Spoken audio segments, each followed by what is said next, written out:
So we have a jam-packed episode today. We're going to be talking about Lucifer, the new Matrix trailer, some Shang-Chi, the PlayStation showcase, Man of Steel. We've got loads and loads to talk about, and I'll be joined again by my friend and co-host John. Let me just see if I can get us both on screen there. Nope, John has disappeared from my screen. Oh, Wait there. Why have you going well, isn't it? disappeared? I think I know why. It's for some reason it's decided to minimize the zoom window, so now we can't see you at.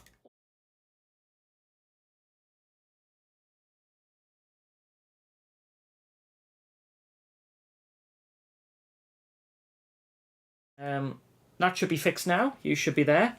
So yeah, hi John.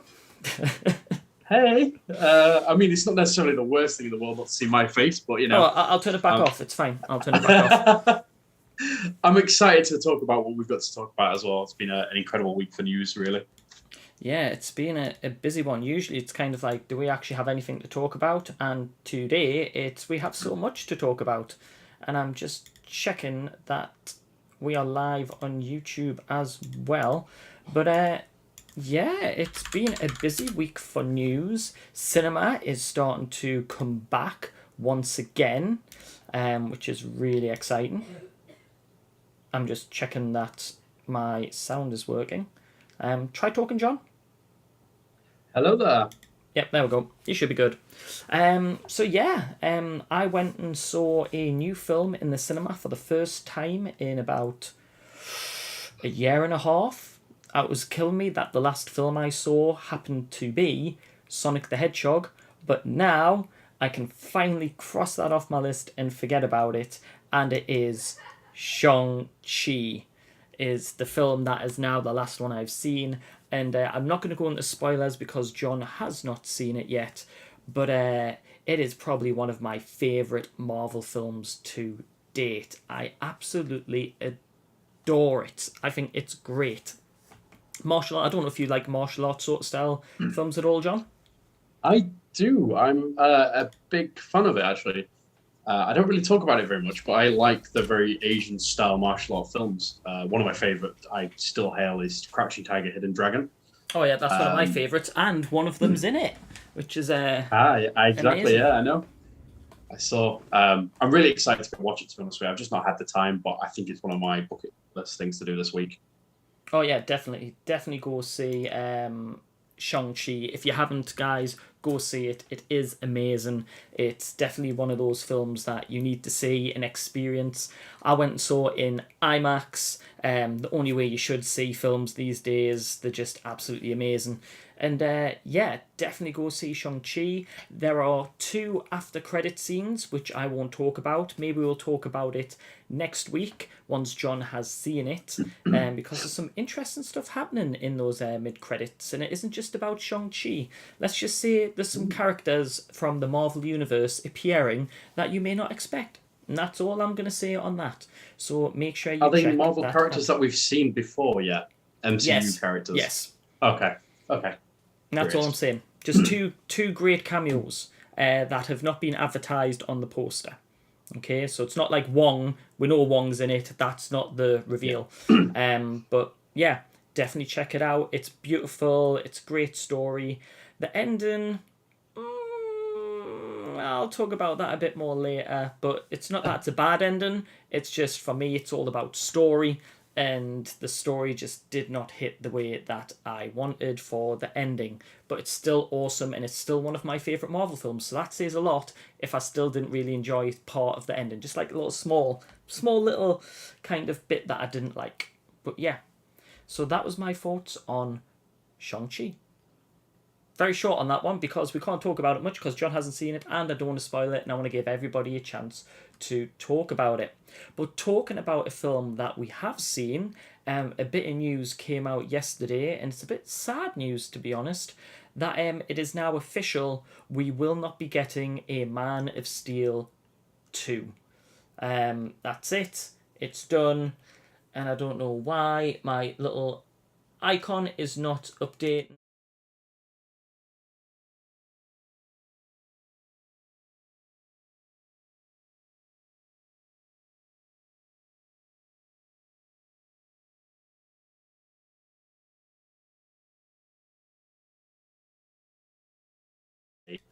and won, became Superman back in 2013 even, sorry.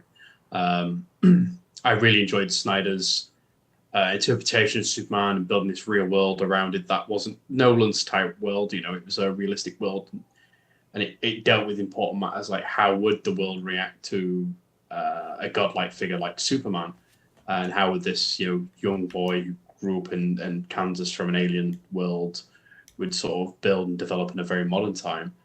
I really loved it. I know a lot of other people really loved it. Man of Steel is probably one of the best comic book films out there. I don't care what anyone says. I love it in terms of its cinematography, in terms of the music, in terms of the story, and this rebuilding a character that we only knew in the 70s and 80s with Reeve. So for Warner Brothers to not continue that franchise, potentially without Cavill, who is hot property at the moment, is just a... I really want to swear, but I'm trying not to swear. Yeah, no swearing. That's my thoughts on it at the moment. I just think Warner Brothers are just trying to throw money at things, hope it sticks, and not really listening to the fans. And people have been screaming for Man of Steel 2 sequel for years now. Oh yeah, totally, definitely, 100% not. It's just sad that we're not going to get to see Cavill in that way anymore, as Superman.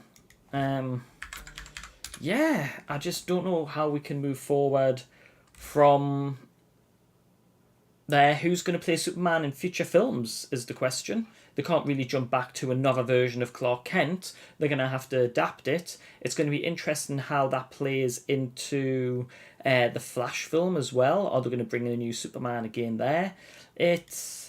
I honestly don't know where they move forward with that. Would you like to see a new Superman in a different style? But I would like to see Henry Cavill return as a different Superman.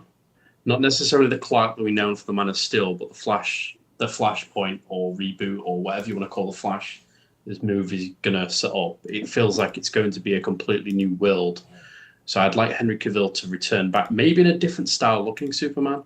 Because if you look at the Superwoman, Supergirl's outfit on the Flash set, it's very homage to Cavill. So there has to be some involvement in terms of Cavill Superman. And plus we obviously got Shazam as well that teased very much. I'm just kind of fingers crossed that like maybe the Flash creates a knock-on effect that hits certain characters, and one of them is being Cavill's character is evolved differently. I really hope it's not the end for Cavill. I really don't. I don't want to see anyone else anytime soon. I'm sick of reboots. Yeah, but it's going to happen. Let's be fair, we know it's going to happen. We are going to end up with another Superman in some way or some form, and it's just a shame that Cavill didn't get the opportunity to do it a bit longer. Because let's be fair, Batman vs Superman wasn't great. The Justice League, well, which version do you go with as canon? And yet, DC need to sort it out. They just need to say, hold their hands up and say, you know what? We've told now that story. Cut it off. Just say, that's it. We know it didn't work. It wasn't really meeting what fans wanted. Here is a whole new start. And start a bit like Marvel. Have a long-term plan. This is the storyline we're going. Then have a Justice League that ties in. Then branch out into the characters. Have a one where it's all the characters where they may be fighting in some sort of way. But the TV show did that perfectly. They had the storylines blend in. I think the issue with this, just to sort of like cut it very short, is Snyder had a vision and an idea that it was going to be very much like Lord of the Rings. This is the first movie, this is the second movie, this is the third, and this is the fourth. This is my story. I want to tell my story. Once it gets to the end, that's it. It's done. Whereas Warner Brothers wanted this expanding universe like Marvel's got. And I think the two didn't see eye to eye. And I think that was the problem. And Warner Brothers not seeing eye to eye with its directors and wanting to do last-minute cuts seems to be something that constantly happens. And I hope for the future of DC that this starts to get lower and lower, and they start putting more faith back into its directors and just allowing them to create their world, whether it be expanding, whether it just be a short story. But yeah, that's my thoughts. Yeah, so it'd be great to see what everyone thinks about that, but personally, I think we just need to move on from it. I'd love to see Cavill continue, but we need to move on. We need to have a new Superman, new Flash, just wipe the slate clean, start again. Those storylines are done. But that's my personal preference, and I'd love to know your guys' thoughts. Please let us know in the comments or via Twitter or Instagram. I'm sure we'd love to know your opinions on that. But talking about characters changing, there is a character returning that we maybe never thought we would see again. But maybe you just didn't remember it because you took the wrong pill. Yes, that's right. That's the worst segue you could possibly have. But ladies and gentlemen, The Matrix is coming back. And I don't know about you, but I am so excited about The Matrix 4. I remember going to see it in the cinema and just sitting there like this the whole time. Like, I feel like I need to zoom in on my face for this one. Just kind of... I just, like, open-mouthed the whole time. It was just mind-blowing what they did with that film. The sequels, let's just talk about the first Matrix. But the first Matrix was amazing. The second one was all right. The third one kind of lost track a bit. But you know what? I love the trilogy. I love the fight scenes. Kind of like why I love Shang-Chi so much. But The Matrix 4, I was so worried about what they were going to do. And after I've saw the trailer, I've went, this could work. This could work. And that's it. Moving on. That's it. No, we're not discussing it. I'm saying it's going to... No, go on, John. No, I really love the first one. I stand by it's one of the greatest action films, martial art films of the last 20 or so years. I think Keanu Reeves adopts this world and it's Neo. You couldn't do a Matrix 4 without Neo. But they're doing it without very Morpheus. Intrigued. And I would have thought that'd be... No. No Morpheus is in it. It's a different Morpheus, I think. That's not Morpheus. I think it's a younger Morpheus. It's meant to be a young Morpheus because I think it's a reboot because I think this is based many years after the war. And this is what I've read. I don't know if it's true or not. But apparently this is based years after the war and his consciousness has been potentially uploaded into the Matrix, but it's a younger Morpheus. I don't know if that's true or not. That was something I read. So... But it'd be interesting to see. I'm intrigued. I'm very intrigued. But how's that going to work? Because Niobe is still in it. I think maybe they would have brought Lawrence Fishburne back if he'd said yes. But I do know Morpheus died in the kind of Matrix World of Warcraft type game. And because Fishburne's not coming back, they've kind of went, you know what, we're going with that. He died in the game. So therefore, we're going to have him dead in the films. But... oh, it would have been so much better having him in it. And you know what? I hope he sees the new film and goes, actually, I want to come back. No offense to the actor that is playing Morpheus. I'm sure they are going to be amazing. But it's such an iconic character. The memes, the GIFs. It's just not the same without... It needs to be a cameo. I think he needs to come back where it's two Morpheuses. There's a younger one and an older one. We just need Lawrence Fishburne back, and I'm hoping. I don't know. I don't think we need two. I think you need one. One is to the general users of the Matrix. No one's going to know in theory what Morpheus would have looked like potentially, bar Neo. But I think there needs to be a scene where Neo goes, it's me, Neo, sort of like. Waves his hand over his face, and his entire image just changes to the original Morpheus, sort of with his arms behind his back. And I think that would be really cool. Just at the end, just to make him realize that, he hasn't forgotten who he is. We're not going to get that cameo, though. We're just not going to get it. And it's sad. But based on the trailer, it is looking amazing. And I'm hoping they haven't showed all the good stuff in the trailer. And I'm staying hopeful. When I first heard about it, I was like, no, don't do this. Don't ruin the Matrix even more. Now seeing the trailer, I'm like, yes. But then that that doubt comes in the back of my head of, I liked the trailer for the second and third film, and then I saw the third film, and I was like, but because the thing that made it amazing was it was mainly in the Matrix. It didn't have to be all flashy and everything, but it was just a Matrix story. And it'd be great to see more in the Matrix in this awakening of Neo again. But a lot of people have picked out as well that a lot of the shots in the trailer mirror the first Matrix, and this is the weird part, the first Matrix film is being played within the Matrix of the fourth film like it's a movie. How weird is that? Surreal, almost like maybe it's a glitch in the Matrix. Maybe the first one never really happened. But Neo is inside the body of some old guy. It's very, very confusing, and obviously we're not going to get told what it is, but yeah. It turns out Neo's John Wick. Well, he's very John Wick in the picture I have on screen. You know, Keanu Reeves is like, I don't know if anyone else has noticed this, and maybe I need to put this on Twitter, but Neo and John Wick look so similar. It's crazy. You never see in the same room? No. And they've never done like a joint film or anything, so let's get that on Twitter. Is Neo John Wick? Like, is this the same character and they just haven't told us? Just, they look scarily similar. It's so weird. So weird. I don't know how. Got no idea how that could be the case. But, yeah. But, thoughts, John? Will you be seeing it at the cinema? It's going to be a very interesting Christmas. Spider-Man and The Matrix going head to head. Let's be fair. We know who's going to win it. But which is going to be the better film?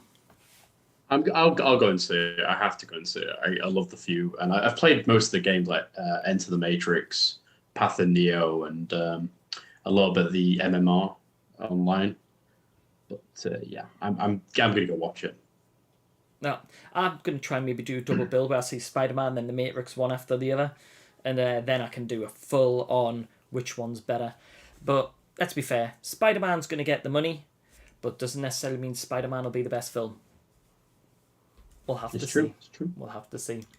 So yeah, that's our thoughts on the Matrix trailer. If you haven't seen it, please go check it out. It is absolutely mind-blowing. But there was another major thing released this week, and that was PlayStation announced their showcase for PlayStation 5 future titles. Now, I'm assuming, John, you don't have any idea what games were announced during this showcase. I do indeed. I did watch. Two of them caught my eye and attention. One being a sequel. Let me guess, the one that grabbed your attention the most. I reckon it might be a one called Knights of the Old Republic. Yes. I had a funny feeling, so I wasn't sure if you knew about the announcement, and I've made that one first because I thought, if he's missed this, he is going to be very excitable during this podcast.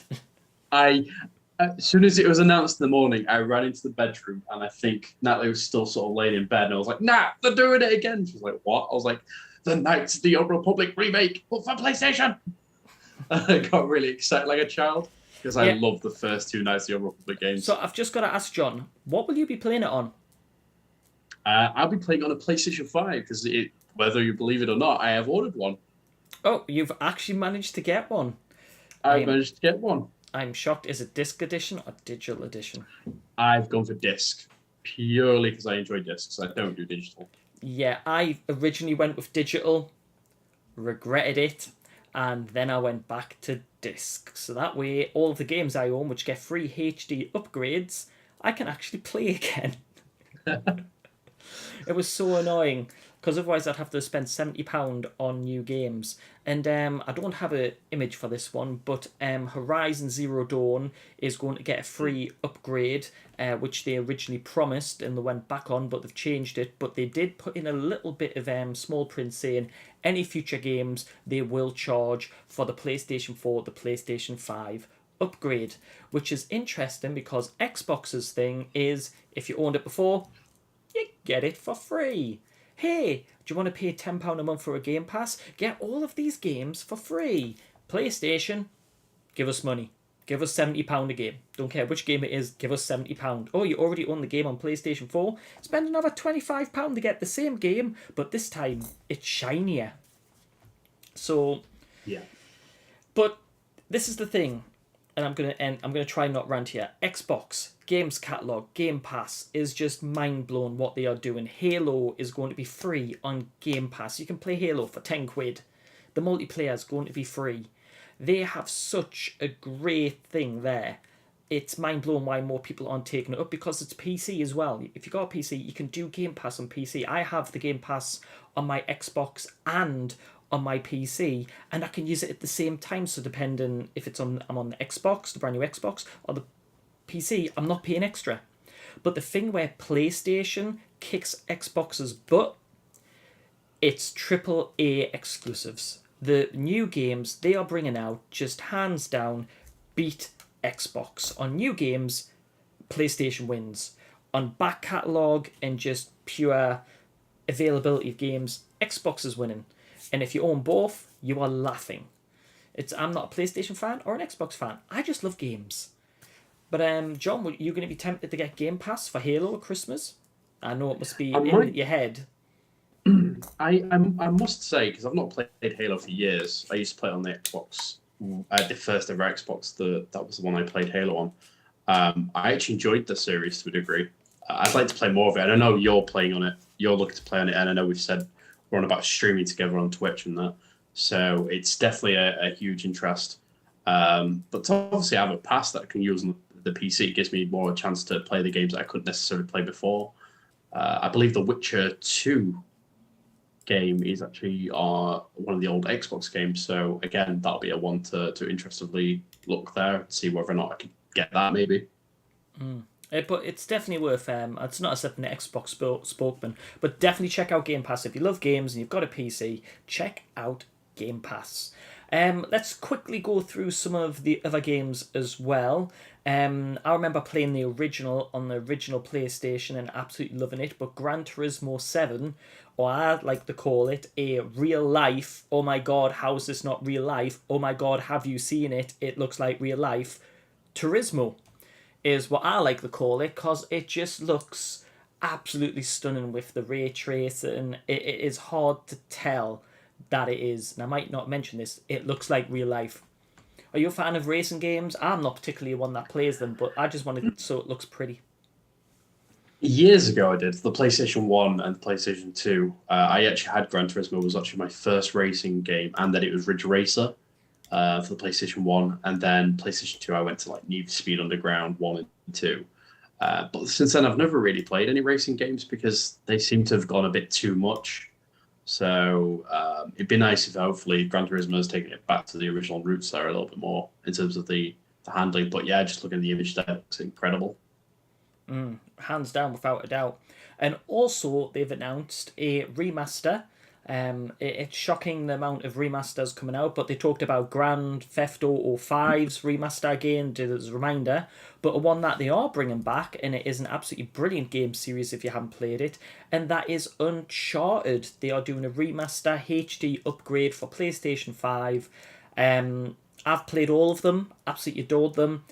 I'm not getting it just because it's in HD. I've played it, I know the story, I'm not going to get anything more out of it, but if you haven't played them, perfect. But what do you feel about all of these HD upgrades for games? Personally, I'm not a fan of them. I'm really not. So there's a pro and a con for it. The pro, obviously, well, the con for it is if you've played it before, what's the point of buying it again? You know, unless you actually really love the game and you've played it about 50 times already, and you're happy to play it 51 more times. The pro for it is it's for those who were too young at the time when the game came out.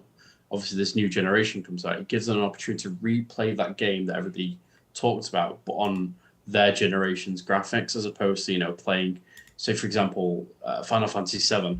That was remade almost for the PlayStation. Those went back to sort of the old style graphics there. They probably wouldn't be as interested or invested. Whereas now, if you bring it to this new HD quality, you rebuild it, you know, remaster it, sort of thing, or remake it, it retells that story again, but in in a very upgraded way. And I think that captures the audience, the new audience there to the franchise. So then they bring out this HD collection. They get more fans. They get more newcomers coming into it. They then gives an opportunity to do another game or spin-off game sort of thing. So in terms of marketing and in terms of like the angle there, it's positives and negatives on both. Yeah. I'm just mucking about with the cameras at the minute. I'm moving everything around to Sure. make us bigger. It's called multitasking. It's great. But yeah, that's coming out now. A game, that highly anticipated game, and I haven't played the original, and I feel like I need slapped for this. I have it on my PlayStation 5. It's installed. I've just not had I know go you're around to say play it. What do you think it is? Spider-Man. No.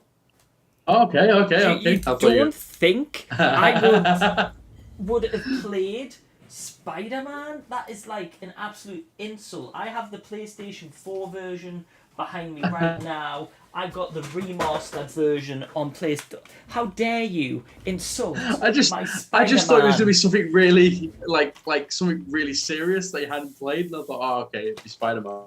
No, it's God of War. The game which people seem to absolutely love and adore, and I haven't played it. And yeah, I keep hearing great things about it. And people said the same about The Last of Us, but I'm going to be totally honest, I couldn't get into The Last of Us from the intro. I'm not talking about what happens in the intro, but yeah, that turned me off from the game. But God of War, I've heard nothing but good things, and I keep wanting to play it, and then I'm like, nah, can't be bothered. Maybe I need to stream. Have a night where I just play God of War and let people watch and give me their opinions.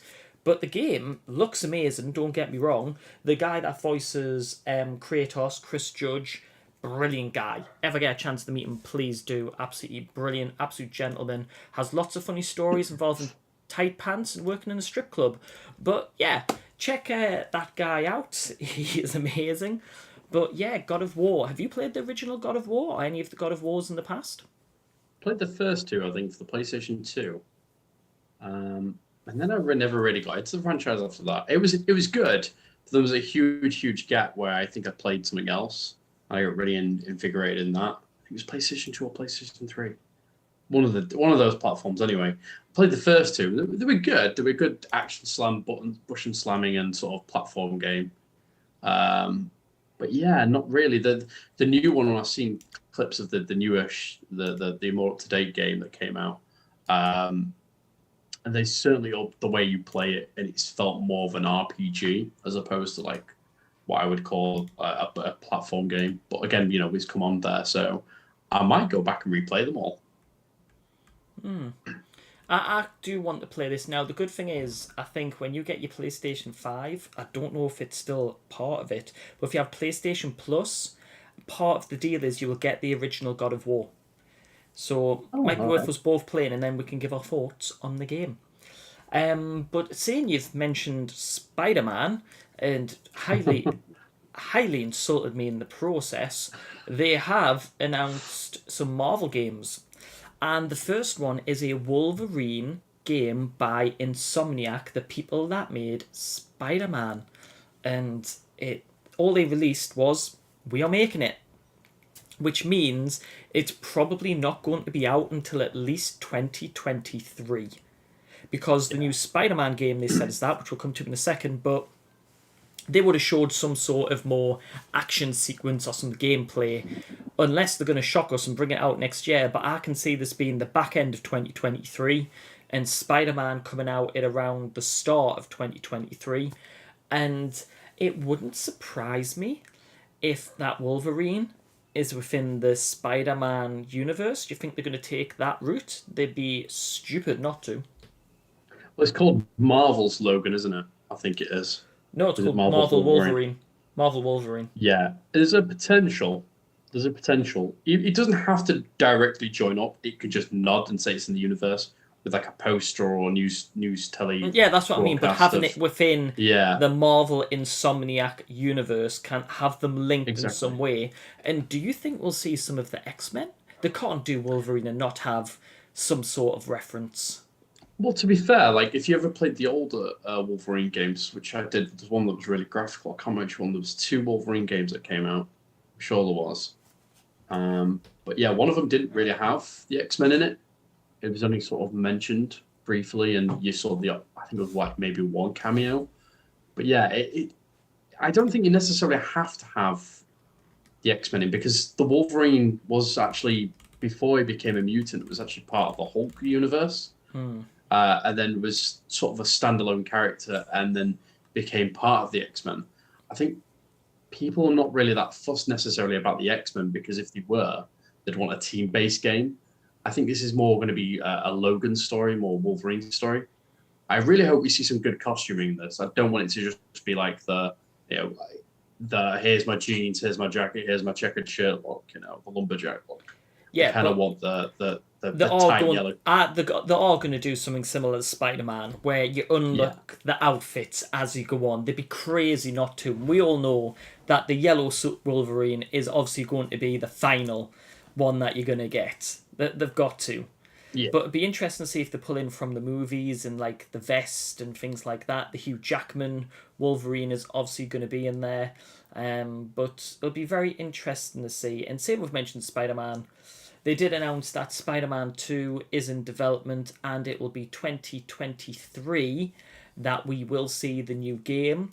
It already looks amazing on PlayStation 5. I know they just did Miles Morales, but you can already see there is a huge difference in graphical sense as well. And what's the most interesting is that they've hinted in both Spider-Man and in Miles Morales, but we're finally going to see it. We are going to have Venom in Insomniac's universe. And I can't wait. And it'll be interesting to see if it's actually Harry Osborn that has been taken over by Venom. Because that's what they hinted at in the games, so it'll be very interesting taking that route.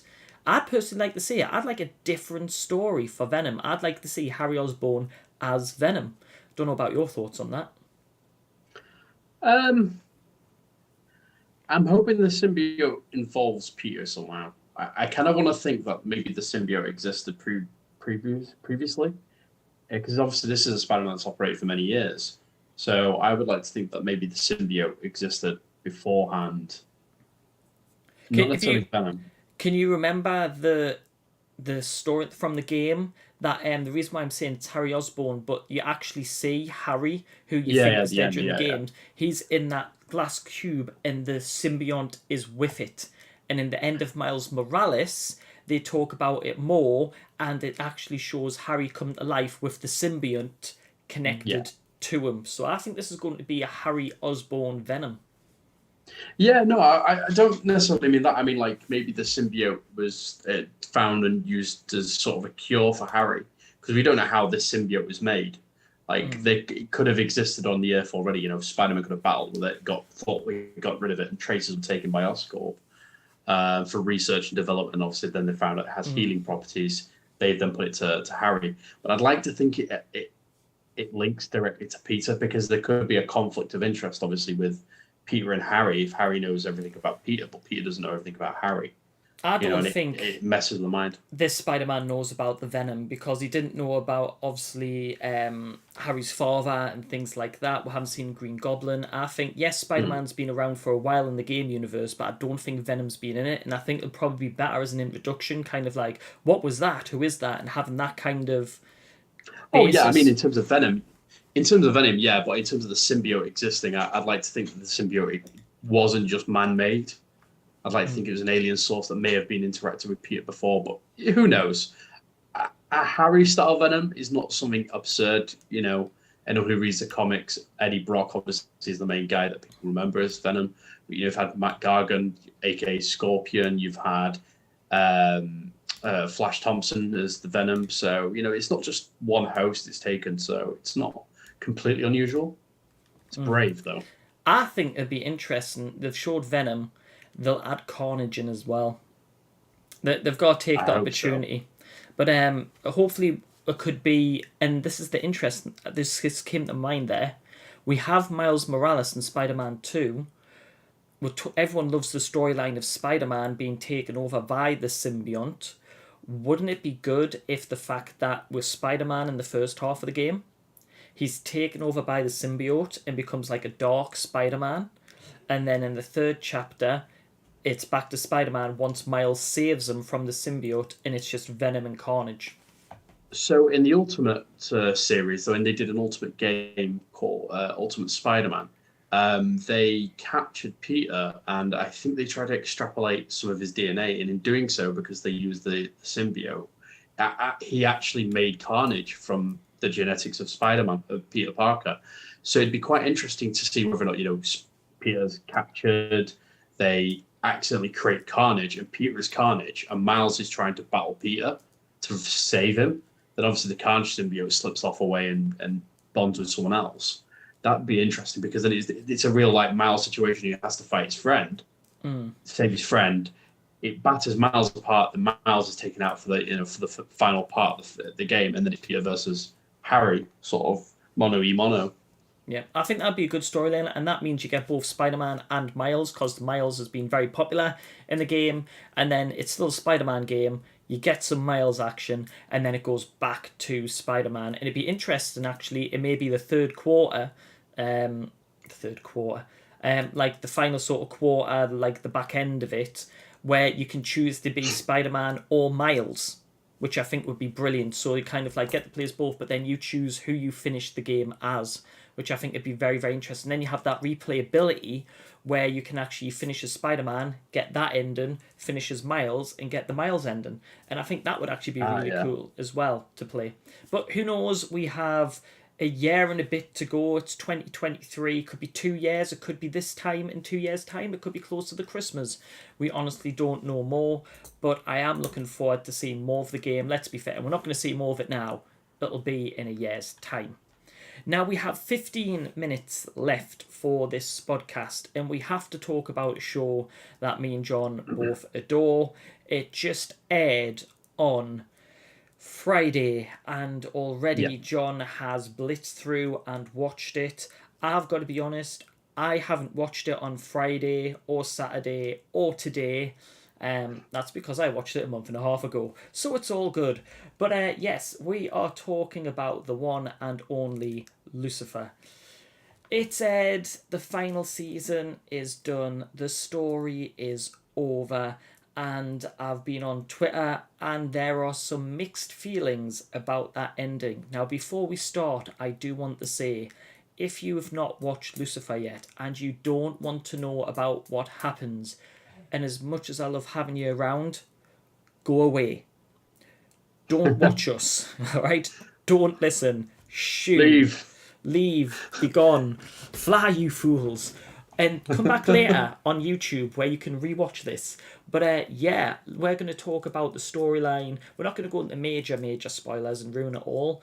But yeah, Lucifer dies, Chloe dies, Ella dies, everybody dies in a big explosion, apart from Amendiel, who becomes the devil and rules the earth. There you go, I've spoiled it for you. No, you forgot. You forgot. Linda apparently becomes an angel when she's a therapist. Oh yes, so she's an angel therapist. Yeah, totally that. Or as Joe, the executive producer, always says when I chat to him, Chloe marries Michael. There we go. But no, from this point onwards, we are talking spoilers, so please don't listen. So yeah, first of all, I'll just share some of my thoughts on it. I am a big fan of the ending. I am a fan of character development.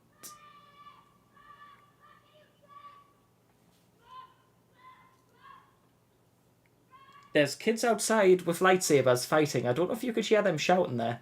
I can hear shouting. I was like, what is that? I was like, there's an argument in your house? There's random kids outside in the street fighting with lightsabers. So credit to them for having lightsabers. Yeah. Wow, that is amazing. Most kids are beating each other with sticks, but it's brilliant. Yeah, anyway, little back to warm. the point. The ending. A lot of people hate it. I like it because I think it finishes off the story of Lucifer brilliantly. This show has always been about, to me, about the redemption of Lucifer. Lucifer sacrificing his kind of angel, his vulnerability. And I know a lot of people have been saying, oh, well, it's not about vulnerability, sacrifice. Lucifer sacrificed his immortality to be around Chloe without knowing that was himself actualizing. So he sacrificed all of these things. He sacrificed himself to save Chloe at the end of the first season. He sacrificed being with Chloe to go run hell for the greater good. It is about the story of Lucifer realizing that he isn't the devil, he's an angel, he's good, and having that whole redemption arc. And yes, Chloe dies and she raises a child without Lucifer for 70 years, or about 60 years maybe. And I know a lot of people are bitter about that because they didn't get to spend time together. But it was about the greater good and the fact that they were willing to sacrifice. And a lot of people are saying, well, he could have just stuck around and raised the child. And yeah, he probably could have. But he made a promise.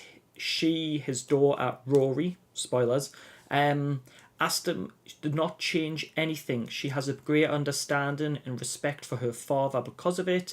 And in the terms of immortal angels and Chloe dying and being in heaven/hell, 60 years is nothing for something that is eternal. So I like the ending. I thought it was good. What about you, John? What did you think of the ending of Lucifer? People have to rationalize the fact that Chloe is mortal. So her time on the plane of field of mortality will come to an end at some point. So to put that in place of him being around for the kid and all that lot, yeah, it's going to end. And then it's like, oh, well, then I'll just take it to the next world. Well, if that's the case, yeah, by all means. But, they have to get to the next step. However, this entire series is people. I've seen some of the angry comments, and I just shake my head. This entire series from season 1 through to season 6 is about the progression and the growth of the devil, about how humanity sees him in a different light, how he sees himself in a different light. And he spent every episode on a therapist's sofa. The first season, not necessarily to get therapy, but anyway, the therapist sofa there about development and about acting consciously and thinking more about others' thoughts and minds and their feelings, because you see a lot of time there's a lot of selfish nature behind what Lucifer does. Like he looks into each case and sees his own problems within it and then delves into it rather than actually dealing with the case for majority until the end. So this is about we've seen him over the years. He's got to this point now where he's actually right. All the things I've learned about myself, I need to adopt them and make them better. I don't want to be a torturer anymore.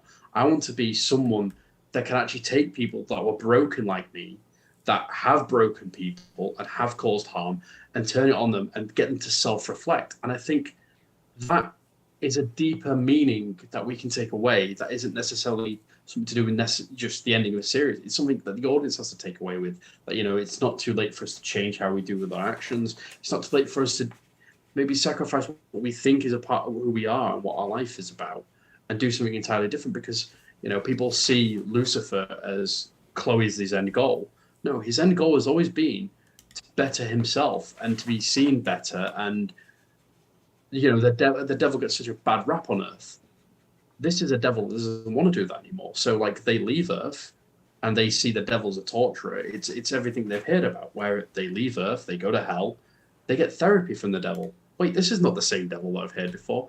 And the process changes and the cycle changes because obviously God's not God anymore. Can we say it? Yeah. Amenagod. We've got Amenadil as God now. So things as we understand it aren't the same. It's different. So, and that's because of all these characters have learned things. And again, you can't complain, because this is what the show is about: character evolution, character development. And most of all, Lucifer's development. He self-sacrifices something that you've only seen in brief moments, but he's done it. And yes, it's like season 4's ending in a way. He's left Chloe again, but he left her knowing that she would return to him.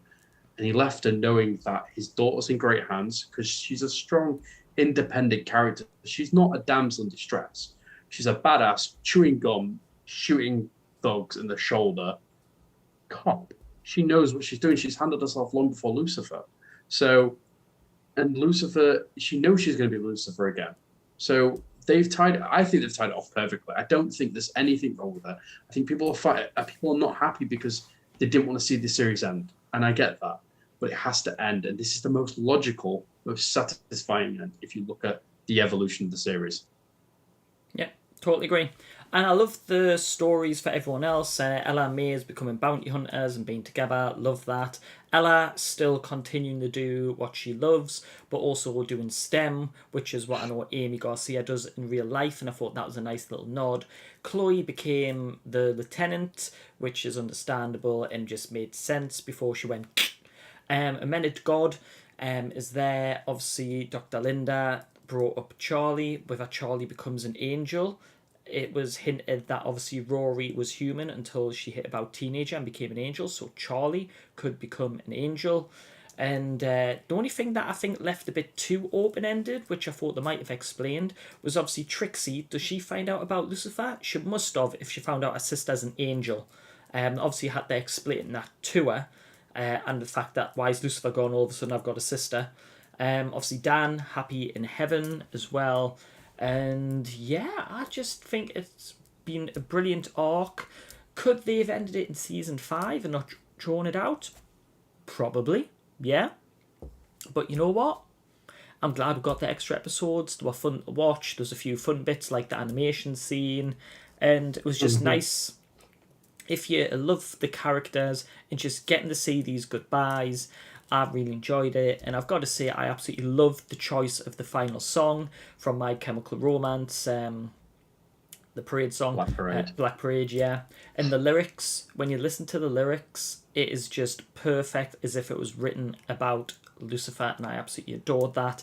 And it was actually their executive producer's son, which helped them come up with that idea. So there you go. And if anyone's watching this, please check out SpoilerTV. We have a non-spoiler that you can watch now, and a spoiler interview where we talk about the ending of Lucifer.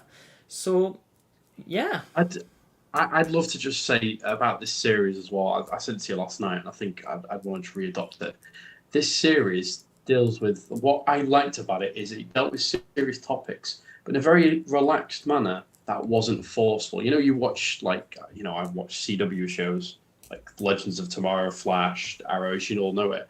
And they hit topics, and sometimes they nail it, and sometimes they miss it, and they just try to ram it down your throat, and you've got to accept it. They handle so many great things like sexuality, views on religion, politics. It's just so handled so well, and it's done in a very adoptive manner that you can just see the philosophy of the writers and what they're trying to get at, but also telling a story. And I think hats off to the absolute producers, the writers, the directors, everyone involved, because season 6, I don't really cry or get emotional over the series, but I got really emotional in the last few episodes of Lucifer. It wasn't good versus bad this time. It was something entirely different, and it was from a father's perspective as well. It was a lot to take in, and I think they really nailed it on the head, and I'm glad they did the 6th season. I was a bit apprehensive at first, but the angle they went with was, it's very rare that series end on such a high note like that for me. Yeah, I absolutely adored it. I thought it was great. And we will end it there because it's coming to 7:30. We'll like to keep this to about an hour so that way we don't bore you. We will be back next Sunday, but obviously if you want to speak to me or John during the week, you are more than welcome to. John, if people want to find you on social media, where can we find you? You can find me now on Twitch, on YouTube, on Facebook and Instagram, and now Twitter. Multiverse Geekman. Just type in Multiverse Geekman for all that. Awesome. Cheers, John. And obviously, if you want to find me, it's CJ the Geek. You can see everything on screen right now because we're using my Twitch and also going on the Spoiler TV YouTube at the same time. So there should be Spoiler TV stuff, which I'll adapt. I had to build this whole interface in 10 minutes before the podcast because we were having problems with the setting up. But yeah, thank you for watching. We hope you've enjoyed all of the Lucifer content on Spoiler TV. We will have a review roundtable coming out this week, so more Lucifer content. We'll be back next Sunday with more Spodcast information, news, blah, blah, blah, blah, blah. But we'll also be back in about an hour on our Twitches, so on John's Twitch and my Twitch. I think John's joined us for the Fortnite event. I will. Yeah, so you can find us watching the Fortnite event in about an hour. We're going to have a bit of a break. I want to get some food. So yeah, thanks for watching, guys. Take it easy. Have a good one, and we'll either see you in an hour's time, we'll either see you on our social media over the week, or we'll see you in 1 week's time for another podcast. Thanks, and bye for now, guys.